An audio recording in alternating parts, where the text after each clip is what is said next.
Salut tout le monde, moi c'est Chita, a.k.a. Marina Wilson, à l'état civil. Je suis DJ et entrepreneur culturel et je vous donne rendez-vous à la fin de cette vidéo. Bienvenue Chita dans le Shabbat Talks, première invitée de cette saison 2. Merci pour ta présence parmi nous. Merci de l'invitation. Merci. Donc on va évoquer ton coming up, comme on dit en anglais.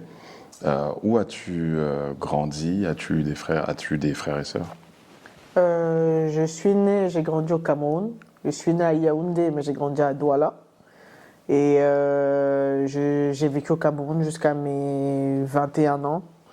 Et j'ai deux petites sœurs, une avec qui j'ai 18 mois d'écart et l'autre avec qui j'ai 4 ans d'écart. Parfait. Au niveau de la scolarité au pays, quel type d'élève tu étais? Ah, moi j'étais l'élève assidu, hein. Enfin, comment expliquer ça? Assidu parce que, bon, les parents, tu connais, c'est... Strict. Il faut avoir les bonnes notes, etc. Mais en même temps, ce qui était intéressant, c'est que ma mère me laissait également le loisir de faire des activités extra-académiques. C'est-à-dire que la règle, c'était tant que tu ramènes des bonnes notes, tu peux faire tes trucs à côté comme tu veux, etc. Mais juste, vous avez ce contrat-là de il faut que tu ramènes des bonnes notes. Donc, moi, j'étais toujours un peu... je sais pas si tu as connu ça, mais par exemple, quand on était à l'école primaire, je sais pas si ça se fait encore au Cameroun, mais tu avais un peu, quand il y avait à chaque fois les notes, tu avais la rangée des forts, la rangée des moyens et la rangée des faibles. Tu te situais où? Moi, généralement, c'était soit dernier banc de la rangée des forts, soit premier banc de la rangée des moyens. Okay. Parce que je ne voulais pas trop attirer l'attention sur moi. Je me disais, bon, je suis comme ça au milieu, c'est pas trop mauvais, on équilibre.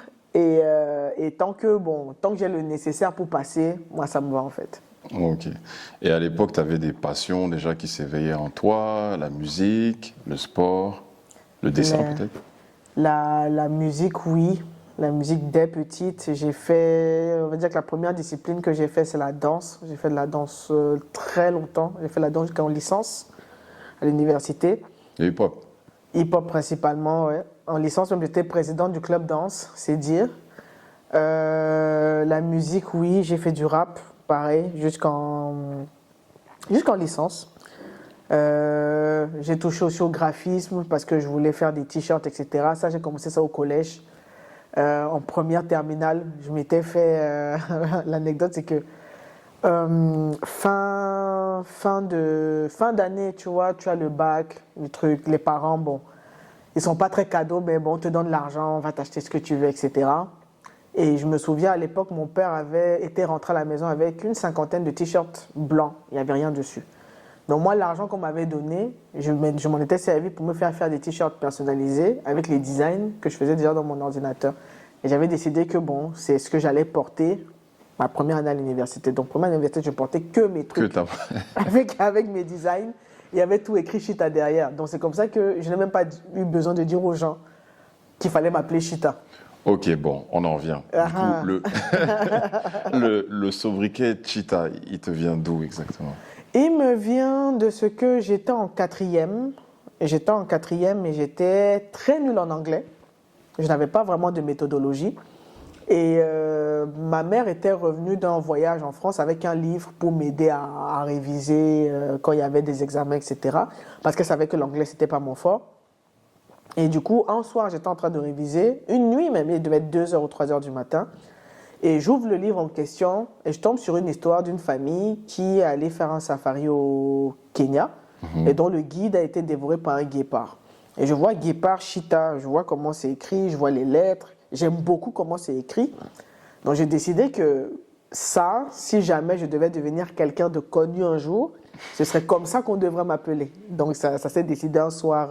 Au collège? Au collège en quatrième, ouais. Waouh, et c'est un sobriquet qui te suit jusqu'aujourd'hui? C'est ça. Waouh, on peut dire que tu es tenace. Ok. Donc, passionné de musique, en fait, dès le départ, la musique hip-hop notamment. Ouais. Tu avais des inspirations? Il y a tout ce qui des est rappeur américain, Missy Elliott, Method Man, 50 Cent, Après, tu as eu toute la période un peu dancehall, Sean Paul, Elephant Man, etc. Plus tout ce qui vient R&B aussi de l'époque. Mais moi, j'étais vraiment matrixée par tous leurs codes musicaux, visuels, vestimentaires. Oui, T'as c'était grandi avec les totalement ça. mêmes choses. C'était totalement ça. Ok, donc tu as fait une licence, c'est ça, Ouais. après ton bac. Et il y a l'arrivée en France. C'est ça. Explique-nous ce moment-là où Ouf. cette césure. J'arrive en France le 10 septembre 2010, non, 12 septembre 2010, la veille de ma rentrée des classes de master, parce qu'on m'avait délivré le visa très très très tard. Et c'est le choc, hein. C'est-à-dire que le froid, le, le, le, le, le- Ça va, en septembre, il faisait pas très très froid non je te plus. cache pas, j'étais à Lille, hein. Au nord, c'était un peu différent, tu vois. Et vraiment, d'arriver là-bas, d'arriver dans un tout autre environnement, en fait, tu vois. C'est que C'est tu ta n'as plus première fois où tu étais venu en vacances C'était ma déjà? première fois. Ok. Et j'ai pris l'avion toute seule, c'est-à-dire que j'ai pas été accompagnée par un parent ou rien, hein. C'est que s'il y avait quelqu'un qui m'attendait à l'arrivée. Et j'aime souvent dire que je ne sais pas quel aurait été mon parcours si je n'avais pas trouvé la personne à l'arrivée, quoi. Ok, donc à ton arrivée, donc Lille directement. Oui, Lille directement, Et ouais. t'enchaînes quoi comme études Master en marketing international, Ok. master 1. Ensuite, je devais trouver un stage d'année césure. Je n'ai pas trouvé la césure à Lille, donc je suis monté sur Paris. Et j'ai fini l'année de césure, master 2, toujours marketing international. Et voilà, hein, tu vas en cours, tu fais les devoirs. Et à l'époque, à l'époque, j'étais un cas, hein. C'est-à-dire que j'avais peur de beaucoup de choses. Et des choses qui peuvent paraître ridicules, hein. C'est-à-dire, j'étais tellement dans un truc de, je ne sais pas où je suis, que j'avais pas de forfait téléphonique. Mhm. J'avais pas internet à la maison. Donc en gros, Volontairement ou... oh, vraiment, c'est en mode, enfin, tu vois, c'est vraiment le truc où j'ai déboussolé, mais genre, moi, pour pouvoir faire mes trucs, j'allais surfer sur le campus jusqu'à ce qu'on nous dise, il est 23 C'est heures, bon. il faut rentrer à la maison, tu vois. Donc, mais par contre, je pense que ça m'a aussi mis dans un environnement où je savais que je n'avais pas accès à ces trucs-là tout le temps. Donc, quand j'étais là, il fallait que je fasse un truc Il constructif. fallait rentabiliser le temps, ouais. C'est ça. Ok. Donc, c'est à ce moment-là que je commence un peu le blogging, je commence un peu la production musicale parce que bon, tu télécharges les logiciels, etc. C'est-à-dire la production, le beatmaking. Ouais, le beatmaking. Donc tu as commencé avec quoi? FL Studio, ce genre de choses. Toujours. Ça reste le logiciel. Maintenant, on ajoute les plugins, les Nexus, Et à les cette époque-là, Omnisphere. tes prods ressemblaient à quoi exactement? Ah, c'était pas folichon, hein. C'était pas folichon, c'est-à-dire que tu apprends vraiment sur le tas et tu découvres les tutoriels. Mais de cette période-là, on va dire quoi, 2012, j'ai quand même réussi à placer une prod pour Luigi. Wow! À Au l'époque. tout début alors de... Ouais, à l'époque, j'ai réussi Ok. à placer une prod pour Luigi. Bon, le clip est encore sur les réseaux, hein. Ça s'appelle Route 666, si je dis pas de bêtises. Et Donc c'est ton premier placement, on va dire.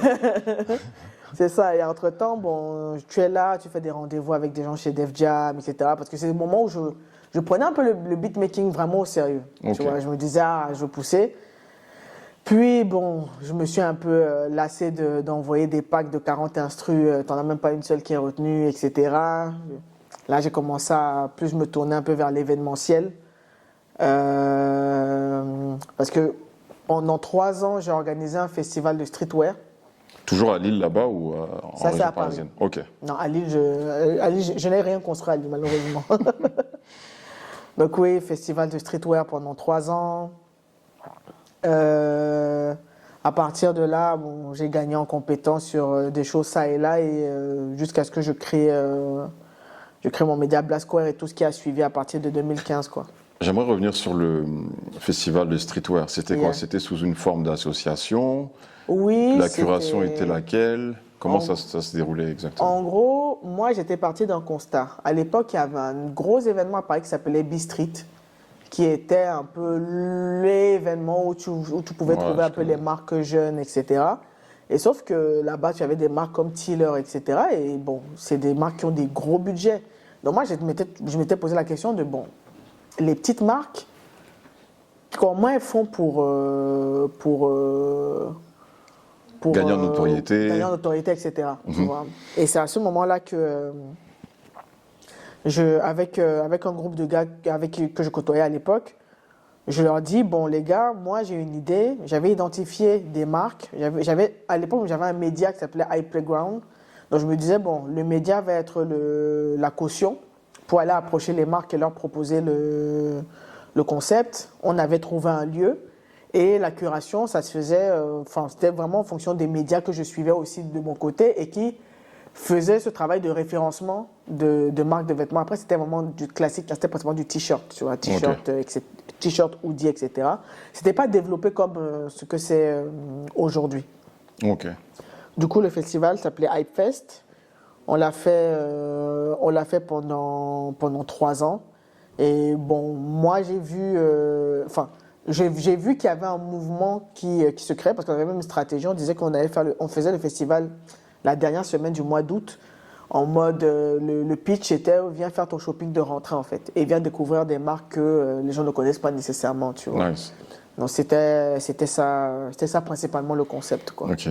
Ce qui est marquant dans ton parcours, c'est que ton appréciation pour la culture hip-hop te suit et te colle à la peau depuis le collège, que ce soit dans l'entrepreneuriat, dans ce type d'œuvre là, D'initiative, d'initiative exactement, dans les prods, aujourd'hui dans le DJ. T'es vraiment tombée amoureuse de cette culture et elle t'a jamais quitté. Oui, moi je pense que je me souviendrai du moment où je me suis vraiment dit que ça peut être qui je suis. C'était en 6e. Et je me souviens, je sais pas si tu as connu au Cameroun, on a des trucs qu'on appelle les MAD, avec les paroles de chansons. Oui. Et je me souviens, j'étais en classe en 6e, ça doit être le premier trimestre. Il y avait un MAD qui circulait dans la classe, les gens regardaient les paroles de chansons, etc.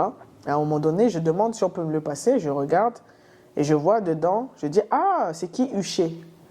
Il s'agissait de Usher. Tout le monde éclate de rire. Ah, il ne connaît pas Usher. Ah, tu connais. Dans ce moment, tu dis, ah, il ne faut plus jamais qu'on se moque de moi. Donc, je rentre à la maison, je commence à regarder les clips. Et je pense que le premier clip que j'ai vraiment conscientisé mais je kiffe ce que je suis en train de voir, c'est Get Your Freak On de Missy Elliott. Ah. Tu vois, et je pense que mon introduction à ce truc-là soit passée par ce clip-là. Tu vois vraiment les tenues. Il y a tout, ouais. Il y a tout. Tu vois. Le style vestimentaire, la prod, petit ballon, le rap, même le chant aussi. Voilà. Donc c'est tout ça qui. Enfin, je ne sais plus avec qui j'avais la conversation, mais j'expliquais que. Tu vois, certaines personnes vont s'identifier à des super-héros. Ouais. Moi, je m'identifie aux rappeurs, en fait. Pareil. Voilà. Pareil. Et les rappeurs, c'est mon équivalent des super-héros. Donc, moi, j'ai pas Batman, j'ai pas Superman, j'ai Method Man. Tu as Missy. J'ai Missy, j'ai Swiss Beats à la prod, tu vois, des Scott Storch, des gens comme ça où tu te dis, quand ça te prend, quoi. Ok. Ça. Donc, suite à cette initiative de Hypefest, c'est ça? C'est ça.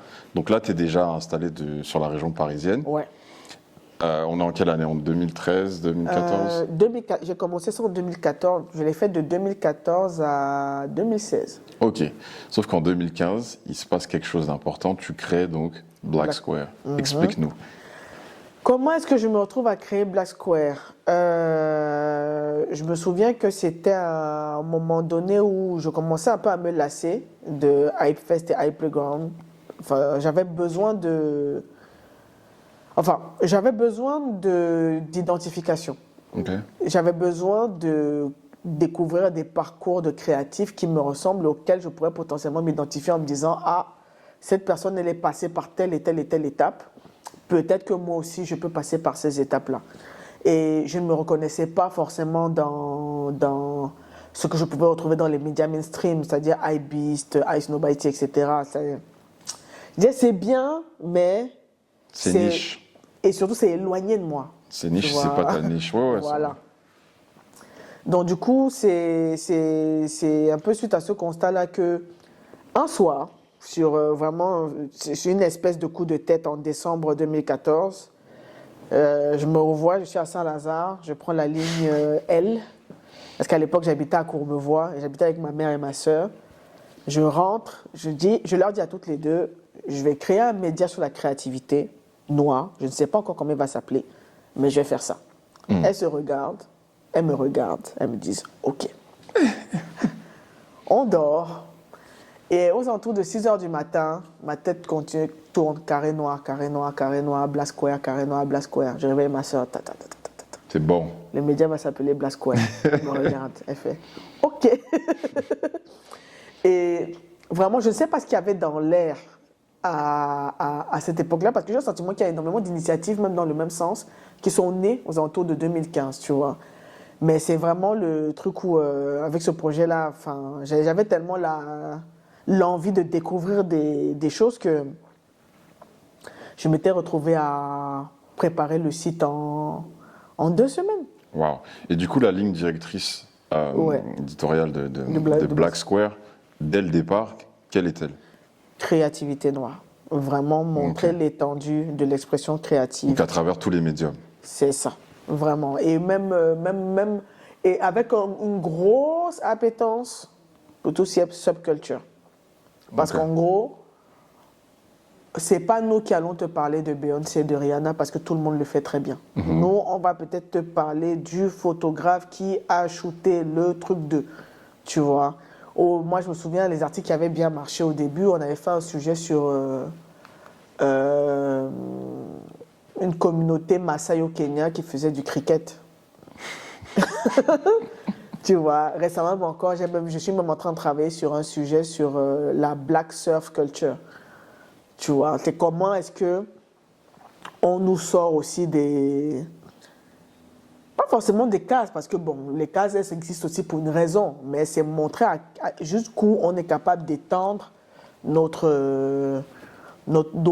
modes d'expression, en fait. Tu vois, c'est vraiment de se dire, il n'y a pas forcément une discipline où on se dit, ah non, ça, c'est pas pour nous. Tu vois, donc on essaye d'aller piocher un peu partout où des afros se trouvent, en fait. Ouais, tout simplement. Du coup, il faut avoir les yeux bien ouverts. C'est ça. Et être à l'affût. Très bien. Ça demande énormément de veille, hein, énormément. Et c'est à partir de ce projet-là que le DJ commence pour toi, c'est ça, hein? C'est ça. C'est clairement ça. C'est-à-dire que 23 janvier 2015, je lance le média. Les dates sont claires.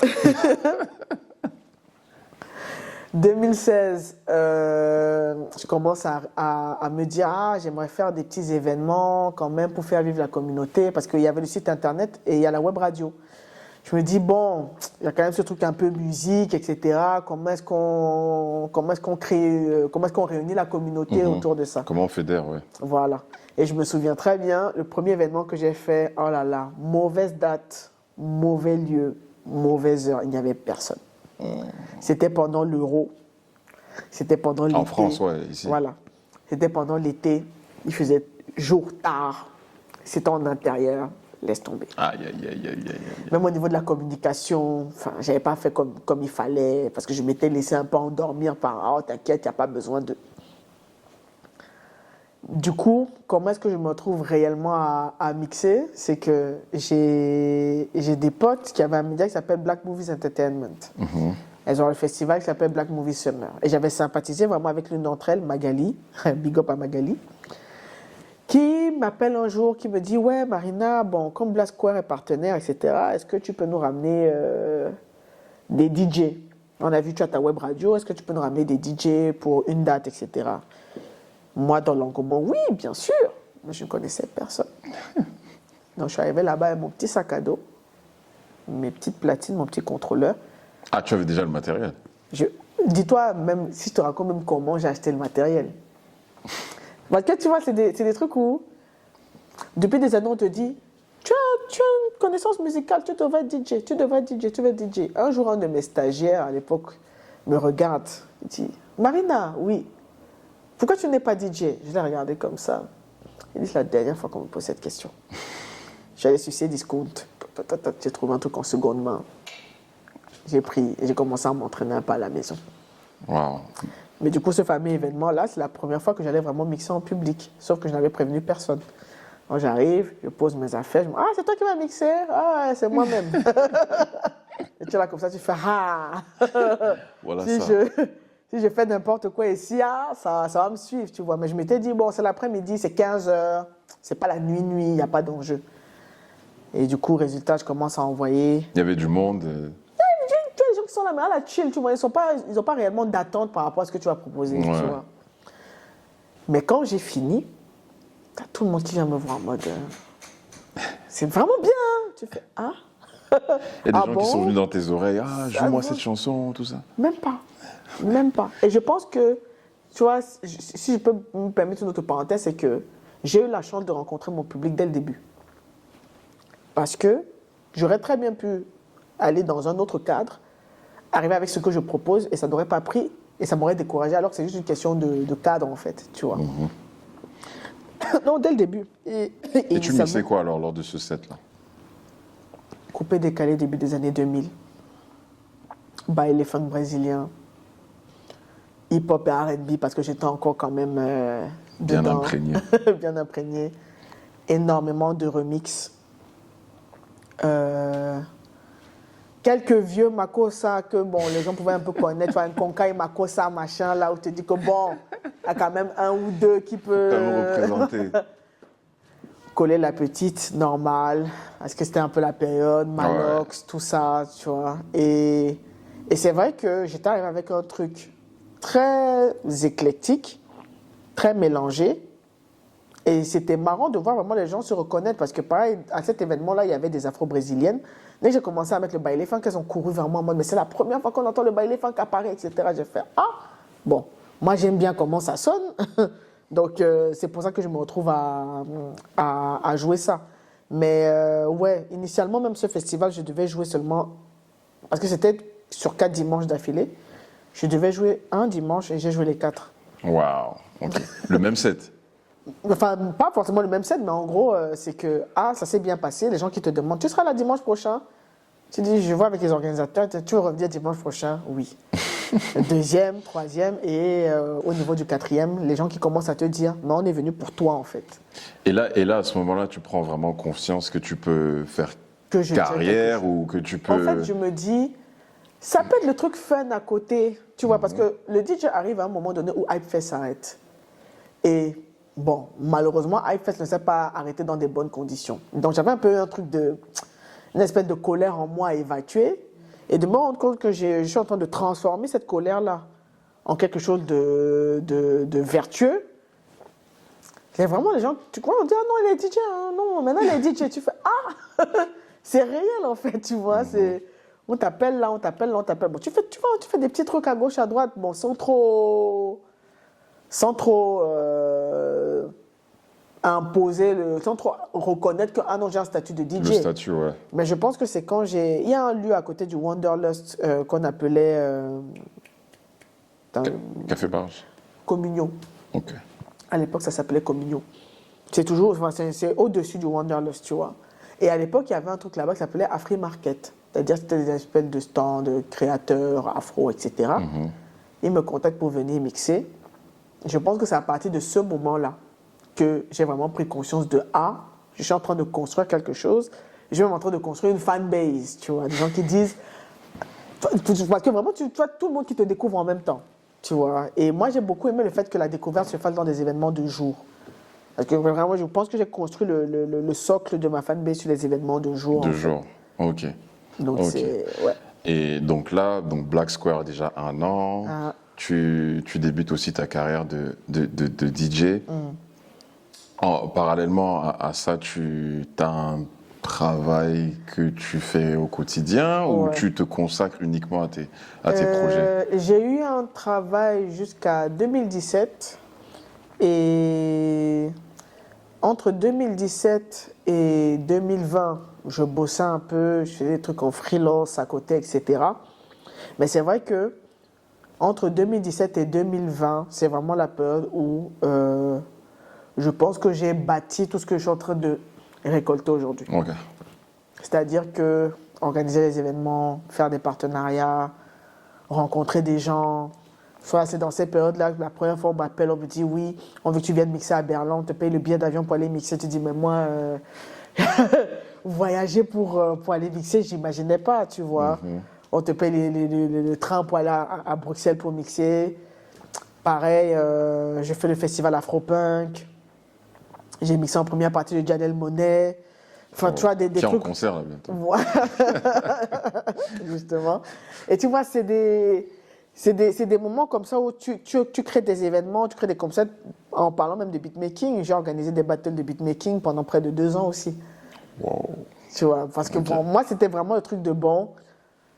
Il y a un gap, il y a un truc là, il y a un truc qui manque. Comment est-ce que je parviens à le combler, tu vois? J'avais même eu des partenariats avec Native Instruments. Hein. J'avais eu Native Instruments, j'avais eu Ableton. Et la dernière édition, on l'avait fait avec La Villette. Wow. Donc, du coup, tu vois, c'est un peu ces trucs de, bon, on teste ici, on teste là, on fait ça, on va là, on va là, on va là. Mais Enfin, moi, mon raisonnement, c'était vraiment comme l'expression du pays qui dit, tu connais pas le caillou qui va tuer l'oiseau. Tu vois, c'est vraiment, tu prends. Tu lances. Tu vas voir jusqu'où ça va, quoi. Tu vois. Ok. Et en 2019, lors de la CAN, je pense que c'était... En Algérie. En Algérie, exact. C'est d'ailleurs l'Algérie même qui gagne. C'est ça. Pour la première fois, la CAN se passe donc l'été. Yes. Donc, qui dit été, il dit jour un peu plus long, festivités et tout, etc. Tu entreprends donc de lancer la CAN à Paris. Ok. Donc, c'est-à-dire que décembre, je suis là, je regarde. Je suis déjà dans mes idées de créer des soirées parce que je n'organisais pas encore de soirées à l'époque. Et c'est même là que je me rends compte que j'ai créé Trap Africa et la CAN à Paris la même année. Donc en gros, je suis là comme ça, je me dis ouais, j'aimerais faire des soirées, etc. J'aimerais faire des événements. Et le foot, moi j'ai en mémoire vraiment comment l'ambiance qu'il y avait au pays lorsqu'on regardait les matchs, tu vois. Je me dis, je vois comment les gens réagissent quand je mixe. Je suis quasiment sûr que c'est la même chose quand ils regardent les matchs de foot, etc. Donc je me dis, Black Square n'était pas forcément légitime pour parler foot, parce qu'on est vraiment axé créativité. C'est là que je me dis, bon, je vais créer un autre truc qui s'appelle Afro FC, une autre verticale. Et sur Afro FC, bon, ça va être plus porté foot, mais foot avec une grosse empreinte pop culture. C'est toujours sur le même umbrella de Black Square. C'est ça. Ok. Et je me dis, bon, parce qu'en gros, je ne suis pas la meuf la plus calée en stats, etc., tu vois. Mais je pense qu'il y a des gens comme moi qui aiment ce qui entoure Oui, le bien foot. sûr. Donc c'est comme ça que en janvier 2019, je crée Afro FC. Et pendant la CAN, on a travaillé avec 4 lieux. On a créé des fan zones dans 4 lieux pour regarder les matchs. Donc en fonction des disponibilités, des matchs sur lesquels on voulait se positionner, on allait d'un endroit à l'autre. Et l'idée, c'était vraiment de créer une espèce d'effervescence, quoi, tu vois. C'est-à-dire que les gens à un endroit, ils peuvent se retrouver ensemble, regarder les matchs. Je revois même encore la finale perdue par le Sénégal.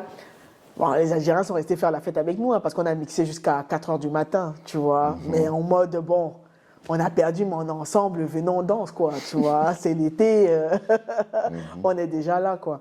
Okay. Donc ouais, c'est là que ça se crée en fait. Afro FC, donc CAN 2019, donc ouais. Vous refaites aussi une CAN à Paris en 2022. C'est ça. Et là aussi en 2024. Donc c'est quelque chose qui a plutôt pris.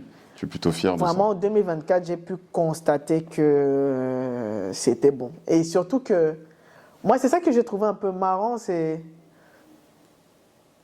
une partie du public qui me suit, c'est beaucoup d'Ivoiriens, tu vois. Donc moi, j'ai vu CAN en Côte d'Ivoire, j'ai commencé à dire aux gars, ah, les gars, ça va bouger, hein. Les gens n'ont pas trop calculé. Décembre, je vois, je fais la com, je suis la seule à communiquer, machin, je dis bon. Quand les gars ont commencé à voir l'engouement avec coup du marteau, etc., c'est là que tout le monde commence à réfléchir de ah, comme nous on était déjà lancés en fait, tu vois, on était en mode les gars, le train il a démarré. Donc voilà quoi, mais oui. 2024, surtout la finale, j'ai vraiment eu l'ultime confirmation parvenir à remplir les 2 salles de la Bellevilloise comme ça. Même si on dit événement gratuit, hein, c'est que tu vois la diversité des gens qui viennent. Il y avait des gens de tous bords, vraiment. Et des gens qui venaient vraiment pour l'ambiance. Et je pense même que la CAN de cette année a vraiment bénéficié de tout l'engouement autour des cultures afro, en fait. C'est-à-dire que le football est maintenant entré dans les choses qu'on va aussi commencer à Dans les citer. mœurs, oui. Voilà. Non, C'est ça. c'est super. Et bon, on va faire un parallèle. La CAN, c'est la Coupe d'Afrique. Là, c'est à Paris.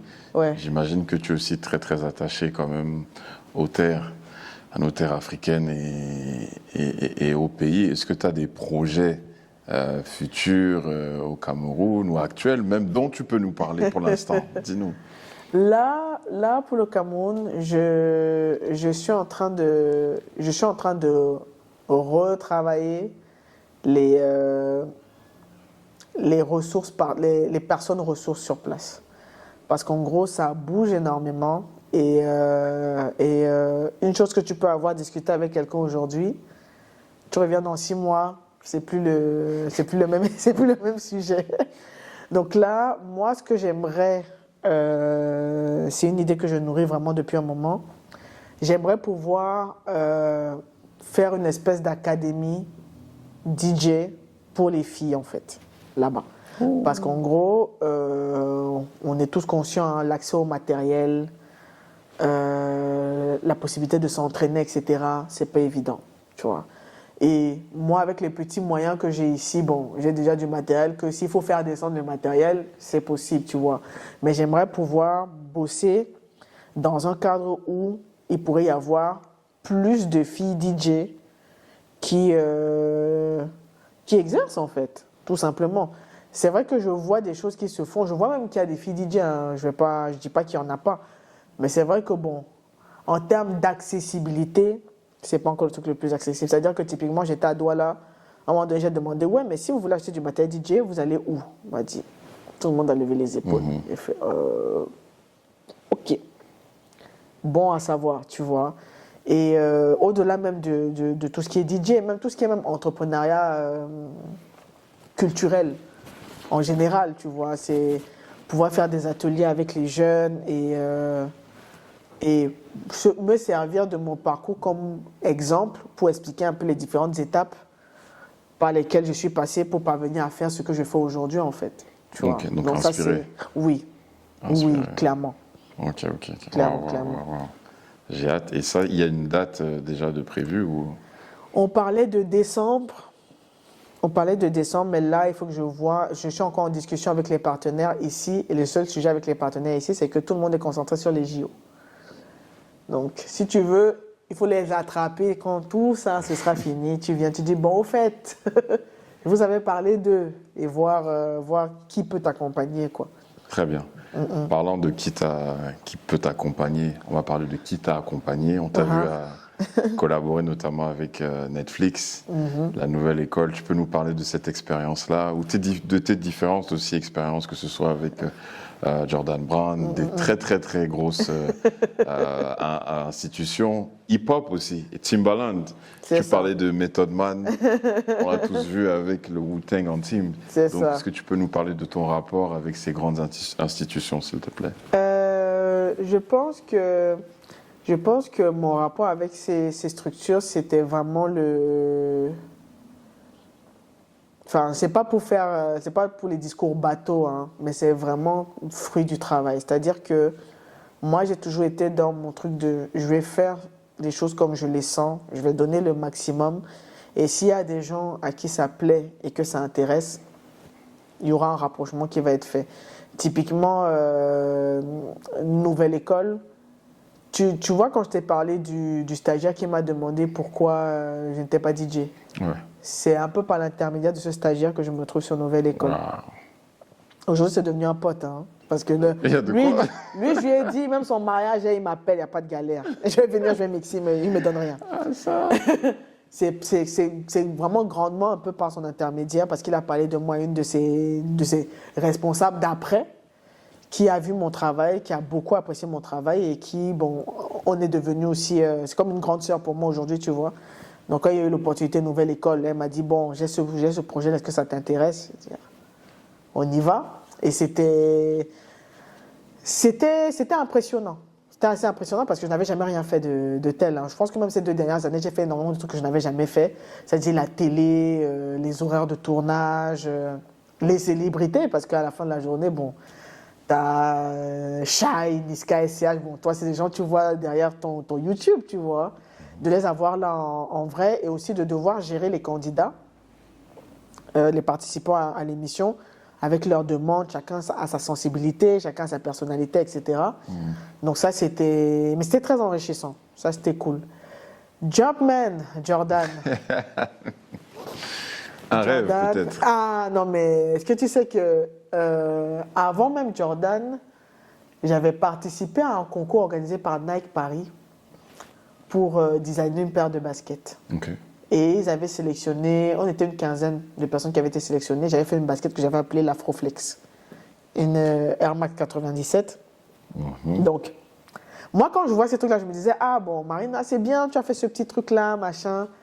Et Jordan arrive comment? Jordan arrive au détour d'un DJ set. C'est-à-dire que je suis booké sur un événement et je mixe avec quelqu'un. Et ce quelqu'un mixe avant et après moi.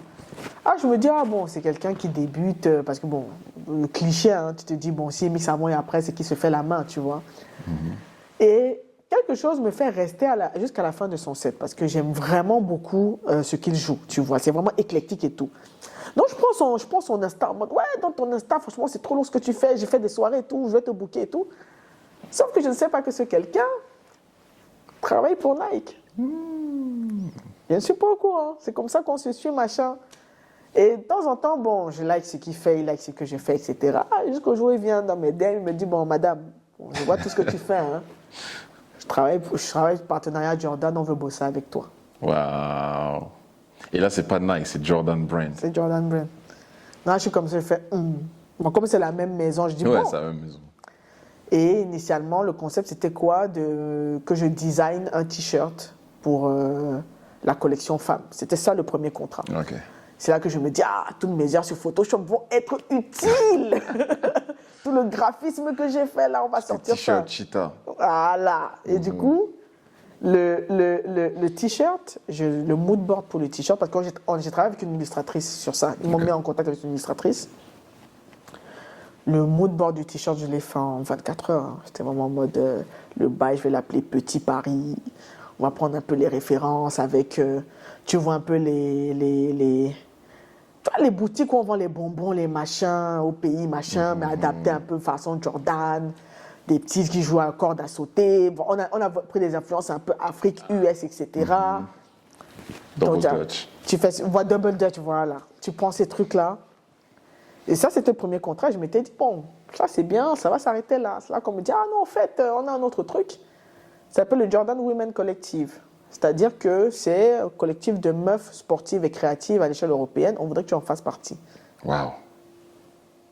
OK. Il faudrait que tu sois disponible 3 jours pour aller à Fontainebleau. Je dis OK. Heureusement, j'étais allé chez le coiffeur, et tous les tresses, tout brillait. J'arrive là-bas, je me rends compte que vraiment, égérie mannequin. Hein. Waouh. Pose, machin, viens là, interview là, machin. Et je me découvre en fait à prendre la pause. Je n'avais jamais fait ça. Waouh. Et ça, tu te dis, bon, OK, là, on rentre dans une autre matrice, en fait. Tu es vraiment influencé. Déjà, le simple fait que... Et après, je ne vais pas mentir, les marques, elles sont très douées pour ça. Hein. Le taxi vient te chercher chez toi, tu fais OK. Il vient te chercher avec une grosse valise Jordan, comme ça. On dit, non, prends pas de valise. Voilà ta valise. Il y a tout. Tu arrives là-bas. Parce que moi, enfin... ça me marquera toujours parce que je n'avais jamais vécu ça. Et dis-toi, c'est dans ces moments que tu te dis, tu n'as tellement pas l'habitude que tu ne veux pas trop paraître pour la meuf qui ne sait pas ce qu'elle fait là, tu vois. La parvenue. Voilà, tu arrives là-bas, on te dit, ouais, tu vas dans ta chambre, tu vas dire, il y a les petits vêtements, les petits trucs qu'on a posés pour toi, cadeau. Okay. Tu dis, ah, bien. Tu dis, c'est pour moi, on te dit, oui, c'est pour toi. On dit, ok, on range. Tu sors.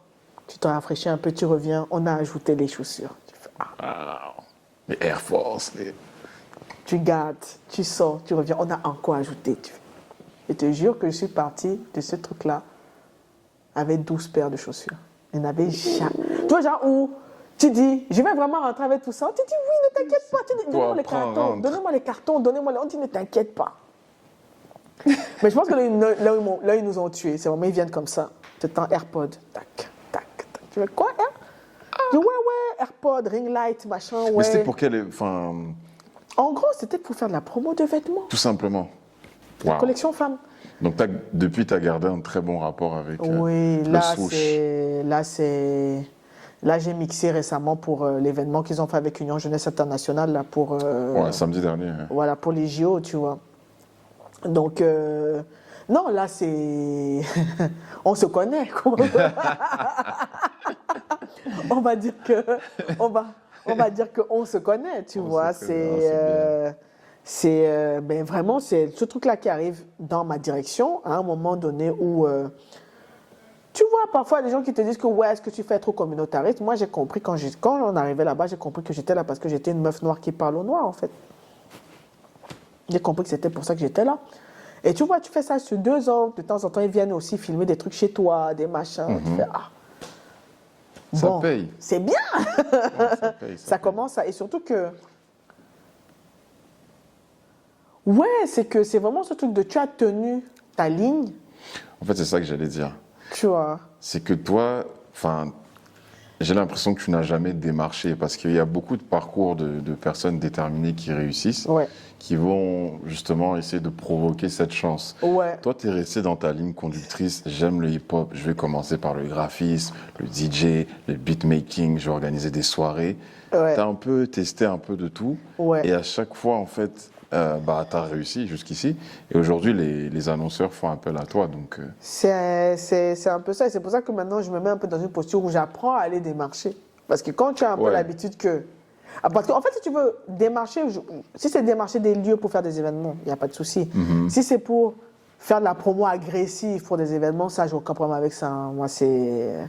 Quitte à passer pour la meuf relou qui est tout le temps en train de parler de ces événements, moi, j'ai aucun problème de ce côté-là.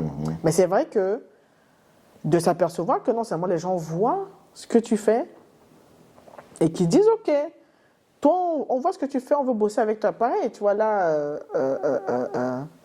Instagram, on m'envoie un DM, ouais, on fait un truc à Cannes pour le festival. Je dis, j'ai jamais été à Cannes. Je dis, mais tu vois, là-bas, tu as peur de tout, en fait. Tu dis, hey.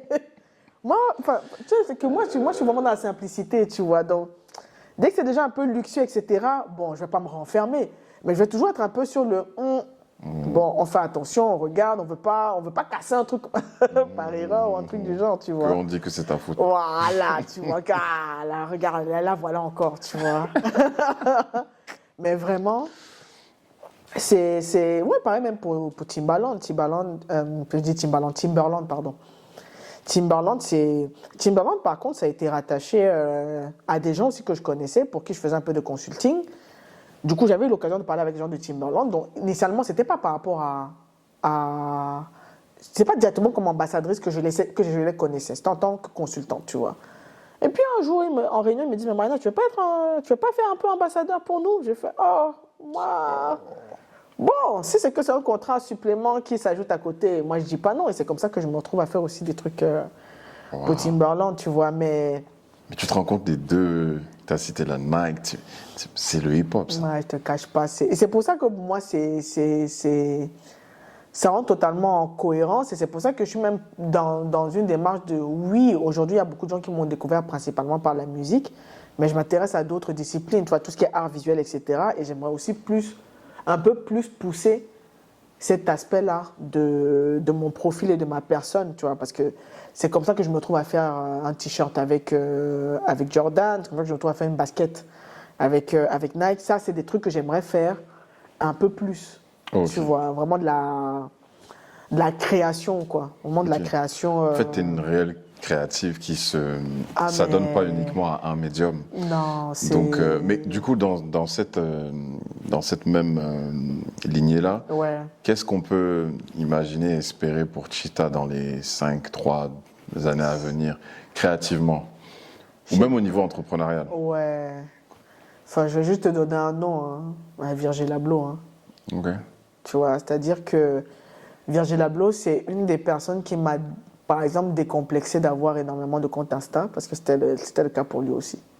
C'est-à-dire qu'une initiative, une idée, un projet, tu vois.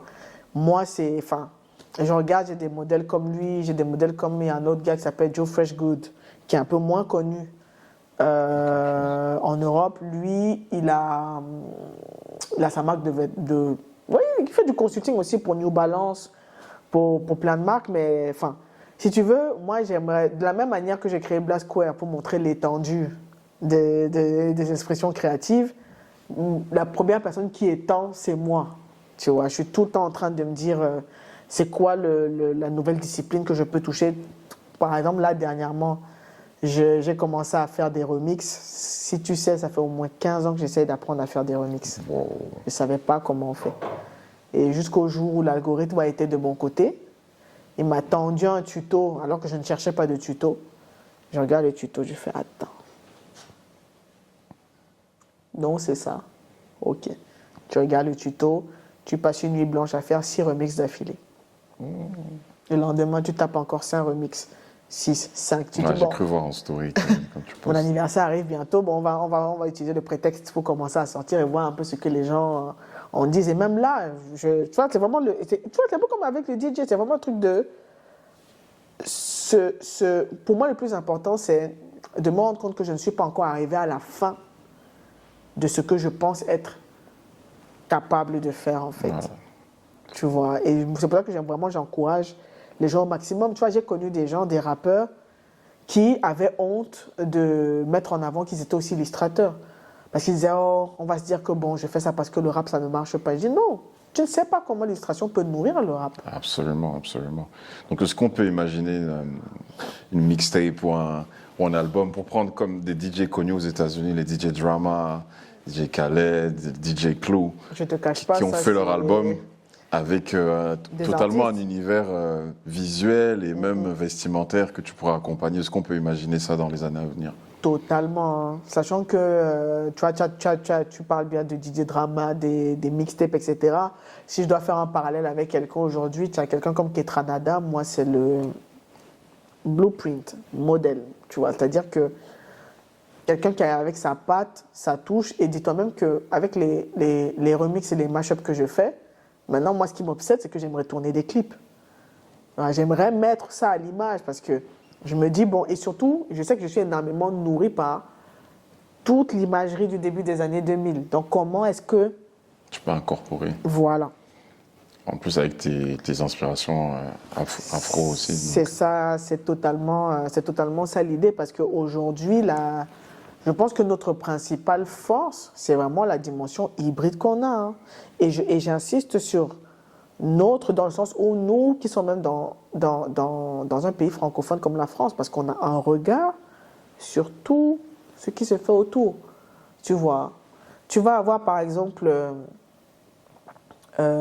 musicalement, je vais te prendre le cas de MHD. Il y a un morceau là qui est en train de buzzer un peu sur TikTok.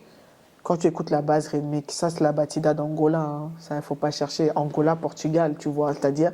Et ça, c'est vraiment le recul on a l'œil sur ce qui se fait chez les autres et sur comment on nourrit toutes ces choses-là. Moi, quand je vois, par exemple, même en Côte d'Ivoire, à un moment donné, ils ont mélangé le baile funk brésilien avec le coupé décalé. C'est ça qu'ils ont appelé le rap ivoire, entre autres, tu vois. Donc, c'est comment on tire. Il n'y a pas un endroit où on va s'arrêter, on va dire, ah, là on ne peut plus. On va dire que peut-être la seule discipline où je sens que je suis un peu frustré de ne pas avoir suffisamment de noms, on va dire c'est tout ce qui est courant, artistique, graphique, etc. Tu vois, c'est peut-être le truc où je me dis, ah, j'aimerais bien qu'il y ait des noms qui ressortent. Tu as des artistes contemporains qui ressortent, tu vois, mais c'est beaucoup des Américains. Et je me dis, bon, à l'échelle... on va dire quoi, de la diaspora européenne ou bien à l'échelle du continent, ce serait bien qu'il y ait aussi des gens dans les arts visuels, dans le graphisme, etc. On sait que ça, c'est sa touche, c'est son truc. Et... Mais c'est des Américains, oui. Ouais, tu vois, c'est beaucoup les Américains, pour le coup. Ok. On arrive à la fin de cet entretien. Merci infiniment, Chita, pour ton temps. Et puis, on te souhaite de réaliser tout ce que tu viens de nous évoquer. Hein. Et on sera toujours ravis de te recevoir ici à Shabbat Talks. Merci encore pour infiniment. l'invitation. Heureux, c'est encore moi, Chita. Je vous ai donné rendez-vous à la fin de cette vidéo. J'ai beaucoup aimé cet échange. J'ai beaucoup aimé cet échange parce que ça m'a permis de faire énormément de parallèles que je n'avais pas encore creusés. Je pense que si vous êtes arrivé jusqu'ici, vous avez pu voir les parallèles que je suis en train de mentionner. Et je pense que, on va dire que le fin mot de toute cette histoire, s'il fallait choisir un fin mot, c'est vraiment aller jusqu'au bout de ce qu'il y a dans vos têtes. Vraiment. Ça peut être difficile, ça peut nécessiter des nuits blanches, de la sueur, des larmes, mais pour pas rentrer dans le cliché de si j'ai pu le faire, vous pouvez le faire, dites-vous juste que quand je suis arrivé, je n'étais pas censé être là.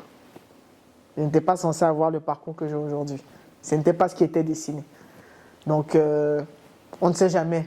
Allez juste et essayez. Voilà. Voilà pour moi. Merci encore.